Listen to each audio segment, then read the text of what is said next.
ఓకేనండి. ప్రభునందు ప్రియమైన దేవుని వాళ్ళారా, దేవుడు మనకిచ్చిన గొప్ప సమయాన్ని బట్టి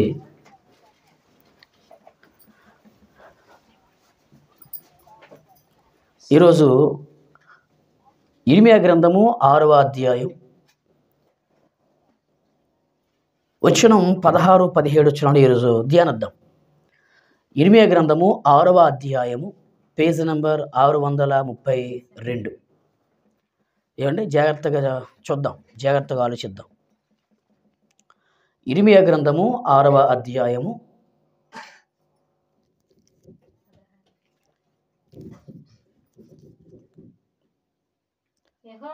16-17 చూడండి జాగ్రత్తగా. యెహోవా ఈలాగు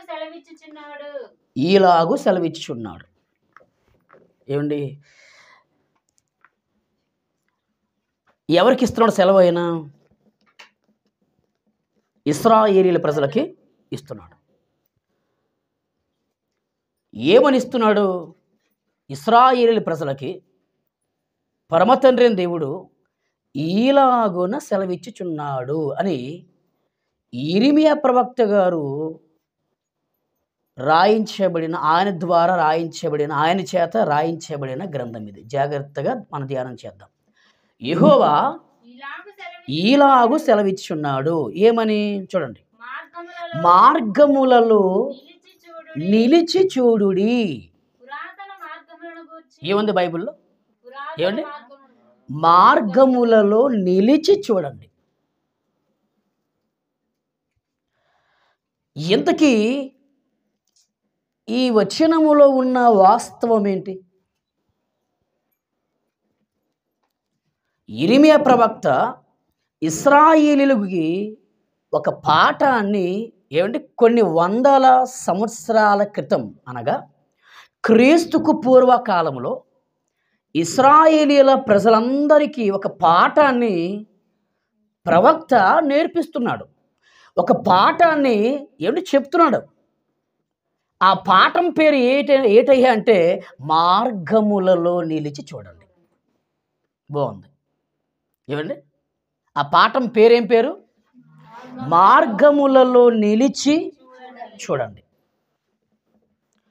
అయితే ఇక్కడ మనం వాక్యాన్ని ధ్యానించినప్పుడు ఏమండి, జాగ్రత్తగా వాక్యాన్ని రీసెర్చ్ చేస్తే, అనగా వాక్యాన్ని పరిశీలన చేసి మనం బైబిల్ని చదువుతున్నప్పుడు కొన్ని ఆత్మీయ భావాలు, కొన్ని ఆత్మీయ సత్యాలు, కొన్ని ఆత్మీయ పాఠాలు, కొన్ని ఆత్మీయ మాటలు బయటికి మనకు వస్తాయి. ఏమండి, నేను అంటాను చూడండి, చూడండి. యెహోవా ఇలాగ సెలవిచ్చున్నాడు అని చెప్పిన ప్రవక్త ఏమంటున్నాడంటే మార్గములలో నిలిచి చూడండి అన్నాడు. అంతే. మరి ఇక్కడ ఈ మాట వెనక ఉన్న మాధుర్యం ఏంటి? ఈ మాట వెనక ఉన్న ఏంటి ఒక ఆలోచనాత్మకమైన విషయం ఏంటి, సంగతి ఏంటి అని ఆలోచిస్తే, ఇశ్రాయేలీల ప్రజలు ఏదో మార్గములలో ప్రయాణం చేస్తున్నట్టుగా కనబడుతుంది. అంటే ఇశ్రాయేలీల ప్రజలు ఏదో ఏమండి దేవునికి వ్యతిరేకమైన మార్గములలో ప్రయాణం చేయకపోతే మరి ఈ పాఠం ఇశ్రాయేలీలకు దేవుడు ఎందుకు నేర్పిస్తాడు చెప్పండి. ఏమండి, ఒకటి. రెండవది ఏంటంటే అంటే మార్గములో నిలిచి చూడండి అనే మాట తర్వాత రెండవది ఏంటయ్యా అంటే మీరు మీ ఆలోచన చొప్పున మీరు అనుకున్న మార్గములలోనే ఇప్పుడు భక్తి చేస్తున్నారు కనుక ఆ భక్తి వల్ల మీకు భుక్తి లభిస్తుందే తప్ప పరలోకము మీకు, లేదా కనాను దేశము, లేదా పరలోక రాజ్యము మీకు లభించదు. అంటే మనము దేవుడు కోరుకునే మార్గాల్లో ప్రయాణం చేస్తేనే మనకి పరలోకం. దేవుడు నడవమన్న మార్గములో నడిస్తేనే మనకి పరలోకం. దేవుడు చెప్పే ఆ ప్రయాణం చేస్తేనే మనకి పరలోకం. మనకు నచ్చినట్టు ప్రయాణం చేసుకోవడం. ఏమండి, లేదా ఇశ్రాయేలీయులు ఆ రోజు వారికి నచ్చిన మార్గాల్లో వారు ప్రయాణం చేస్తున్నారు గనుక దేవుడు చూశాడు. వెంటనే యిర్మీయా ప్రవక్త గారి ద్వారా దేవుడు ఆ రోజు ఇశ్రాయేలీయులకి కొన్ని పాఠాలు చెప్పాలి అనుకున్నాడు. ఏమండి, కొన్ని ఆత్మ సంబంధమైన విషయాలు చెప్పాలి అనుకున్నాడు దేవుడు. మార్గములలో నిలిచి చూడండి అంటే వీరు చేసే తప్పుడు పని ఏంటండి అంటే దైవ మార్గములలో వీరు నిలబడటం లేదు అర్థమవుతుంది మనకి. ఎవరు? ఇశ్రాయేలీయుల ప్రజలు దేవుని యొక్క ఆలోచన చొప్పున, దేవుని యొక్క నిర్ణయము చొప్పున, దేవుని యొక్క సంకల్పము చొప్పున, దేవుడు రాసిన ధర్మశాస్త్రములోని మార్గములలో ఈ ఇశ్రాయేలీయుల ప్రజలు ఏమండి నిలబడలేకపోతూ ఉన్నట్టుగా మనకు అర్థమవుతుంది. అందుకే దేవుడు ఏమని నిర్ణయించాడంటే డిసైడ్ చేశాడు. ఏంటంటే మీరు మార్గములలో నిలిచి చూడండి.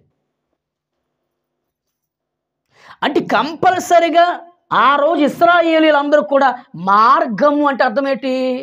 దారి. ఏమండి, మార్గం అనే పదానికి అర్థం ఏంటి?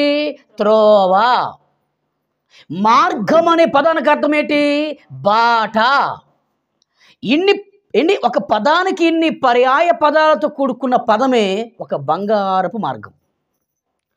దేవుడు ఇష్టపడే ఆలోచన అంటే వీరంతా కూడా మంచి మార్గములలో వీరు నా పిల్లలు ఎవరు ప్రయాణం చేయటం లేదు, శ్రేష్టకరమైన మార్గములలో నా పిల్లలు నడవటం లేదు అని దేవుడు చూశాడు. చివరికి ప్రవక్త ద్వారా ఈ పాఠాన్ని చెప్పాలనుకున్నాడు, చెబుతూ ఉన్నాడు.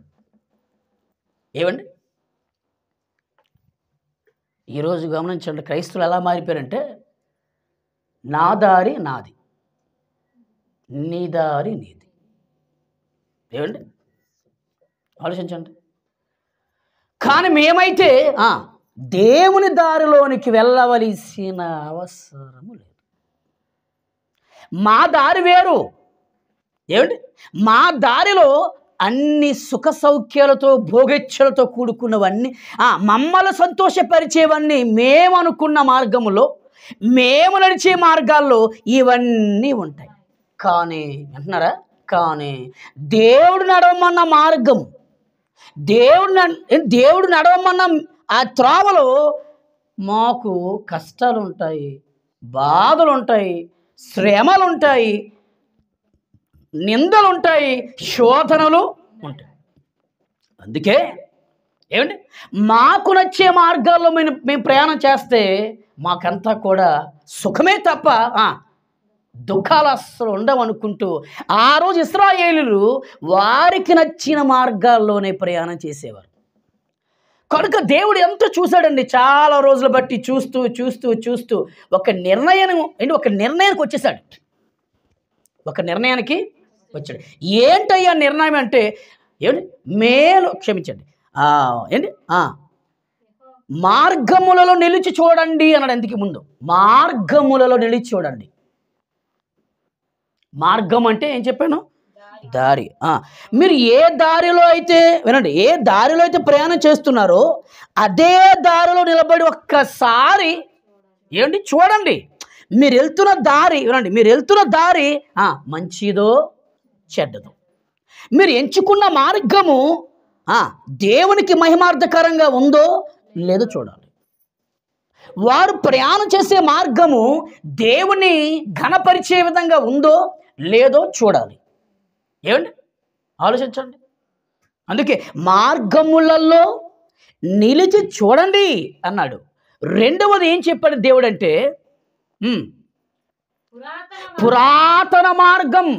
బాగుంది, ఇదొక మార్గం వచ్చింది, పురాతన మార్గం. ఏమండి, ముందు మార్గములలో నిలిచి చూడండి, పురాతన మార్గములను గురించి మీరు విచారించండి. బాగుంది. పురాతన మార్గం ఏంటి? అంతే కదా. ఇంతకీ పురాతన అనే పదానికి అర్థం ఏంటి? ప్రాచీన కాలం, పూర్వకాలం, పితరుల కాలం, మన భాషలో తాత ముత్తాతల కాలం, ఇంకా లోతుల్లోకి వెళ్తే ఒక అబ్రహాము కాలం, ఒక నోవాహు కాలం. ఏమండి? నిజమే. ఒక మోషే గారి కాలం. ఆ అబ్రహాము కాలాన్ని గురించి ఆలోచించండి, విచారించండి. ఒక నోవాహు యొక్క కాలంలో ఆ భక్తిని గురించి విచారించండి. హానోకు కాలంలో ఆయన దేవుడితో ఎలా నడిచాడో దాని గురించి మీరు విచారించండి. విచారణ చేయాలి కదా మరి. విచారణ చేయకపోతే ఎలాగా? విచారణ అనే పదానికి అర్థం ఏంటి మీకు అర్థమైపోద్ది. ఇప్పుడు ఆర్టీసీ కాంప్లెక్స్ ఉందండి. వెళ్ళినప్పుడు ఏమండి అక్కడ ఒక చిన్న ఆఫీసులో ఉంటుంది. అక్కడ బయట పేరు రాస్తాడు ఏంటంటే విచారణ కేంద్రం. అవునా? ఎంక్వైరీ అంటే ఎందుకు? అయ్యా మాకు కావలసిన బస్సు, మేము వెళ్ళవలసిన ఊరు, ఆ బస్సు ఏ టైంకి వస్తుంది, పలానా ఏమండి హైదరాబాద్ వెళ్ళే బస్సు, పలానా విజయవాడ వెళ్ళే బస్సు సార్ ఏ టైంకి వస్తుంది సార్. దీన్ని ఏమంటారు తెలుసా? ఎంక్వైరీ, విచారణ. మీకు అర్థమైంది ఇప్పుడు? అయితే ఈరోజు క్షమించండి, ఆ రోజు ఇశ్రాయేలీకి ఇర్మీయా ప్రవక్త గారు చెప్తున్న మాట, మేలు ఆ పదం వచ్చేస్తుంది ఏంటి, మార్గములలో నిలిచి చూడండి అన్నాడు. 2 పురాతన మార్గం గురించి మీరు విచారణ చెయ్యండి, ఎంక్వైరీ చెయ్యండి.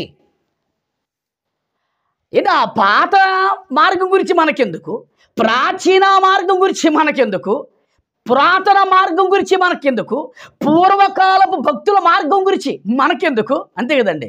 మనకెందుకంటే కాదు, మనకు అవసరం.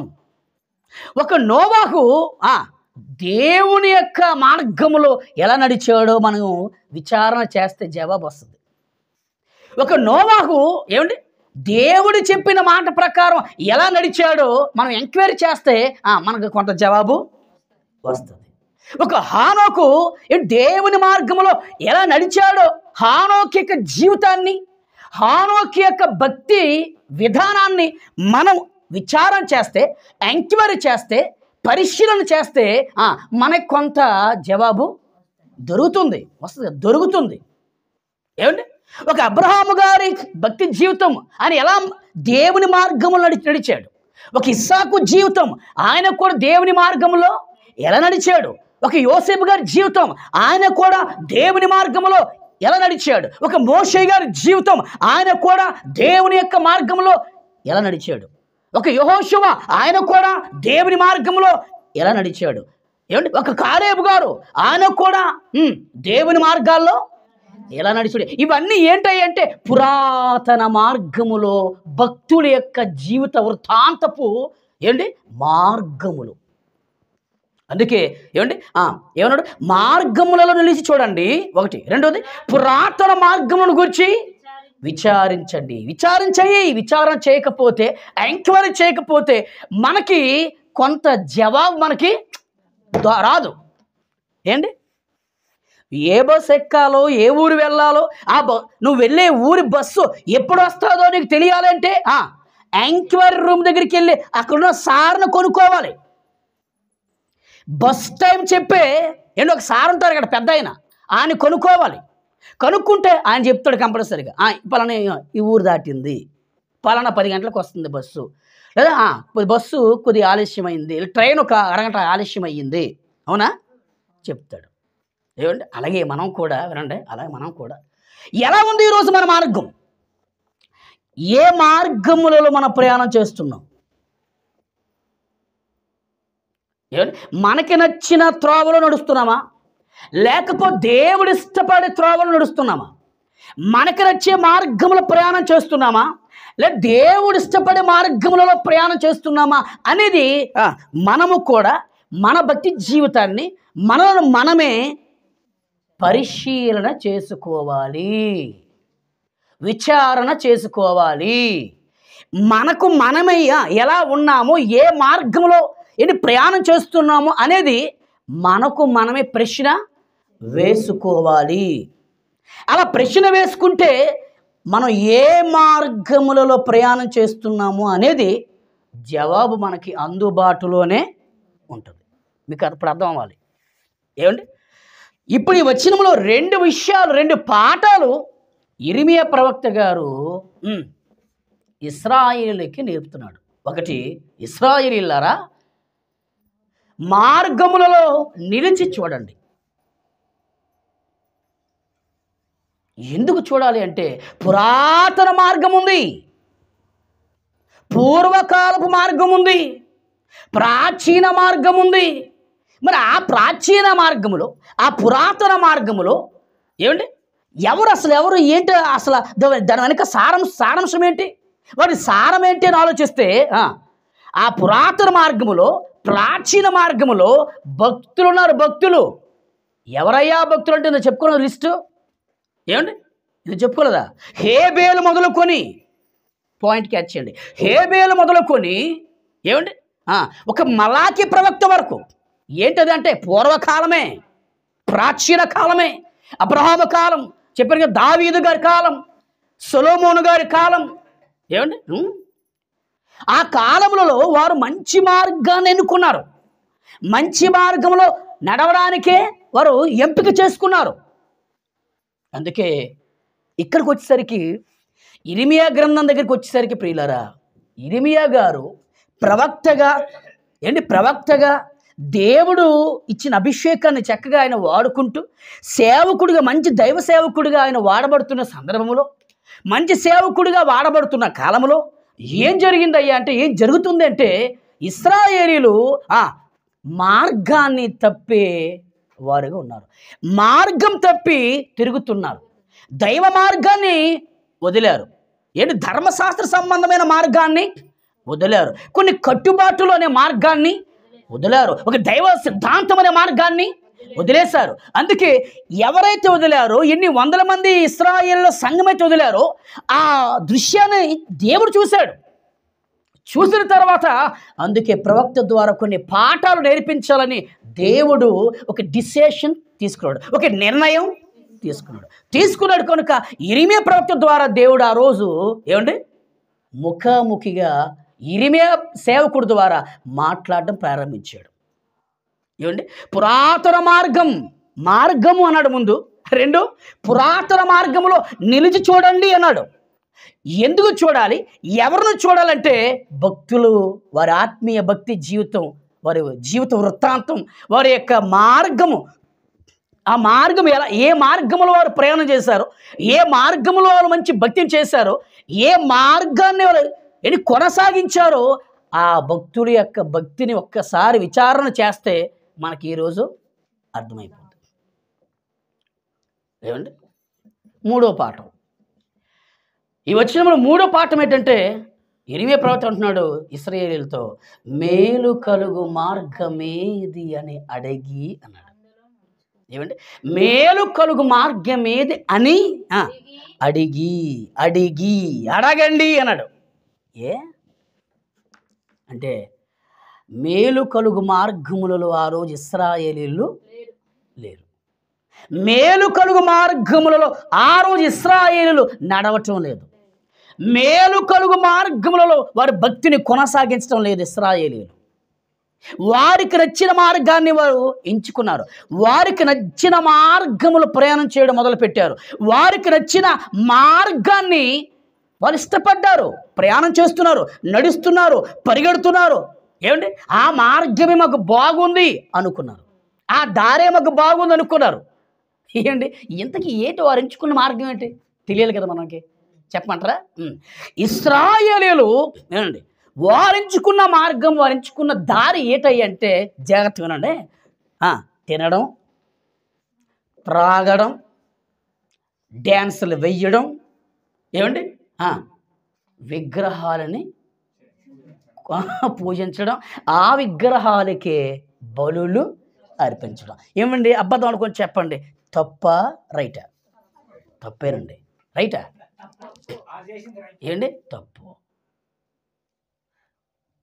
తప్పు. అంటే యెహోవా మార్గమును ప్రక్కన పెట్టారు, దైవ మార్గమును పక్కన పెట్టారు. తండ్రి ఎంచుకున్న తండ్రి నడవమన్న మార్గాన్ని పక్కన పెట్టారు. ధర్మశాస్త్ర సంబంధమైన ఆజ్ఞలతో కూడుకున్న మార్గాన్ని పక్కన పెట్టారు. ఇప్పుడు వీరి చిత్త ప్రకారం, వీరి ఇష్ట ప్రకారము ఈ మార్గాల్లో ప్రయాణం చేయడం ప్రారంభించారు. నడుస్తున్నారు. అందుకే దేవుడు చూశాడు. ఆయన కూడా విసుకొచ్చేసిందండి. విసుకొచ్చేసి అప్పుడు వీరికి ఒక పాఠాన్ని నేర్పించాలి అనుకున్నాడు దేవుడు. సేమ్ ఈరోజు కూడా క్రైస్తవులాగా ఉన్నారు కదండి. తినేవారు తింటున్నారు, త్రాగేవారు త్రాగుతున్నారు, డ్యాన్స్లు వేసేవారు నాట్యాలు వేస్తున్నారు, దేవుని సన్నిధికి ఎగ్గుట్టిన వారు ఎగ్గుడుతూనే కార్యక్రమాల్లో ఉన్నారు.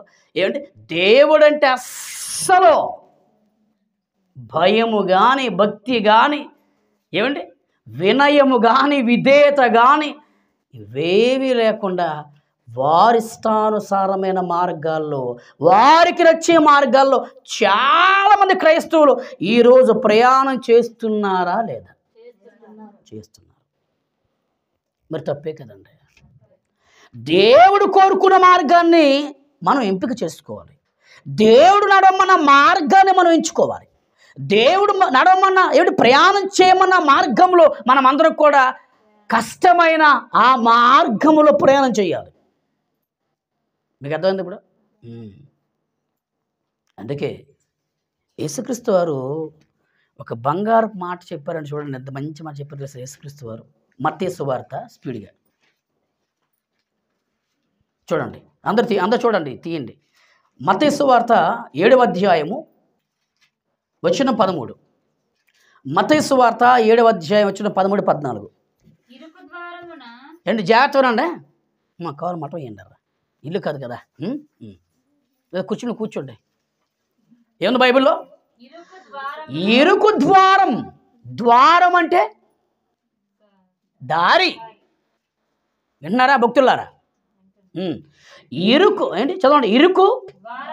ఇరుకు ద్వారమున ప్రవేశించండి. బాగుంది. ఏముంది బైబిల్లో? ఇరుకు ద్వారం అంటే ఇరుకు మార్గములో మీరు ప్రవేశించండి అని ఎవరు చెప్పారు? యేసయ్య చెప్తున్నాడు. ఎవరికి చెప్తున్నాడు తెలుసా? ఎవరికి చెప్తున్నాడు అంటే ఆ రోజు యేసు ప్రభువారు కూడా ఇశ్రాయేలీలకే చెప్తున్నాడు. యేసు ప్రభు కాలంలో కూడా ఇశ్రాయేలీలు ఉన్నారు. యేసు ప్రభు కాలంలో కూడా యూదులైన వారు ఉన్నారు. ఈ మాటలన్నీ ఈ తెగకు చెందినవే. ఈ మాటలన్నీ ఆ రెండు బృందాలకి యేసయ్య చెప్తున్నాడు ఆ రోజు. ఏ రోజు?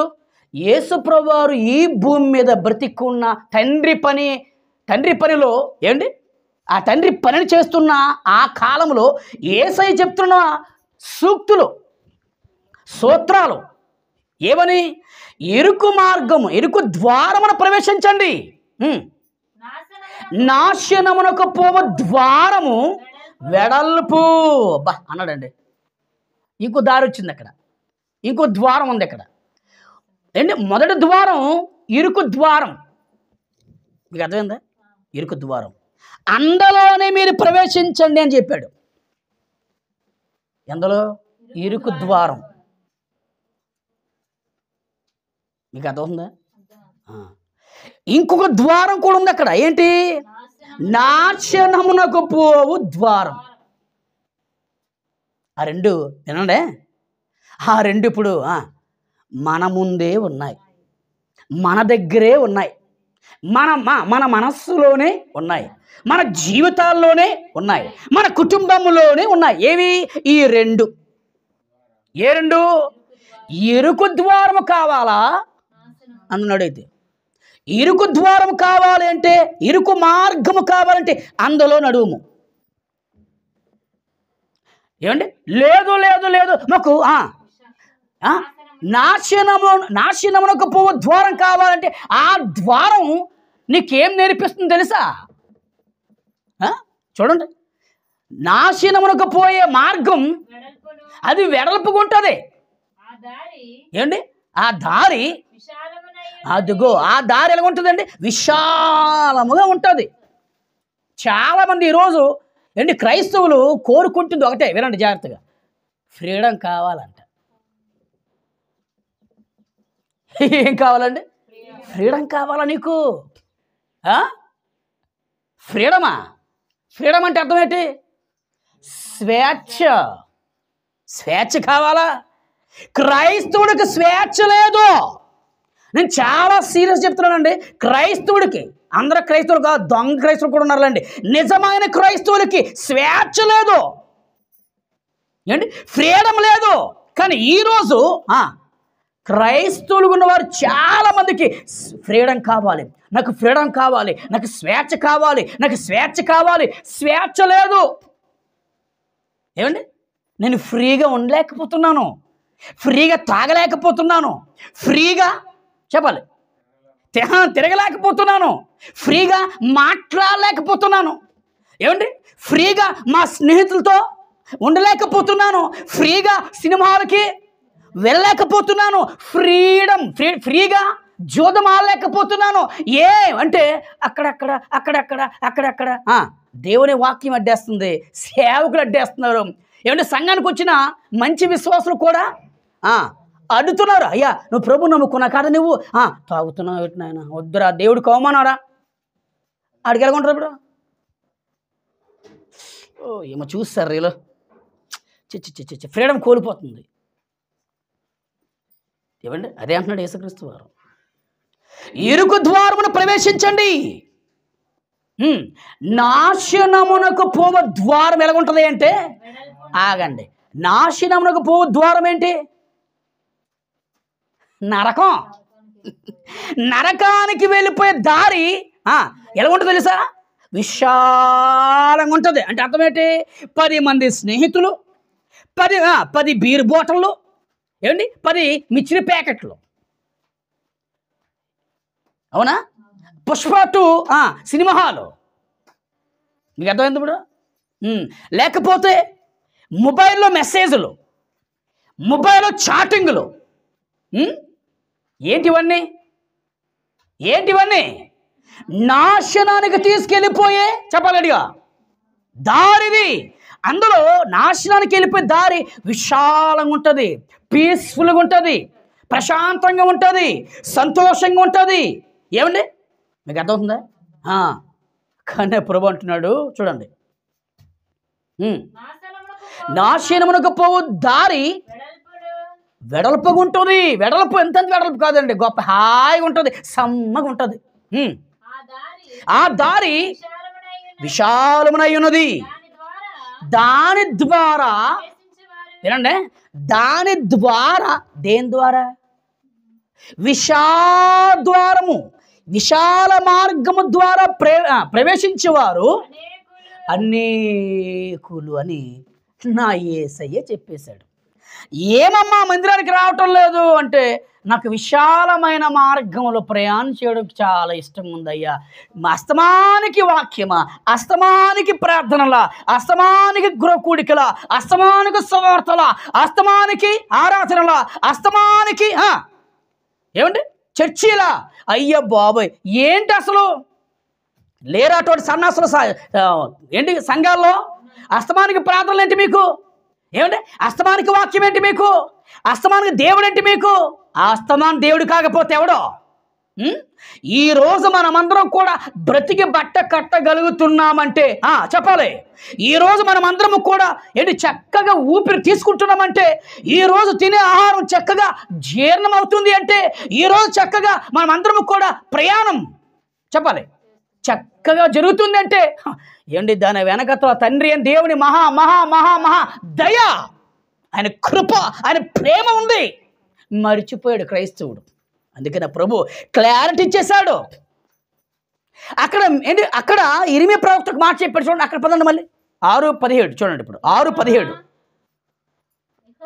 యెహోవా 17 చదువు 17 సారీ ఇది మార్గములో నిలిచి చూడండి, పురాతన మార్గముల గురించి విచారం చేయండి, మేలు కలుగు మార్గం ఏది అని అడిగి అందులో నడుచుకోండి. ఆగండి ఇప్పుడు.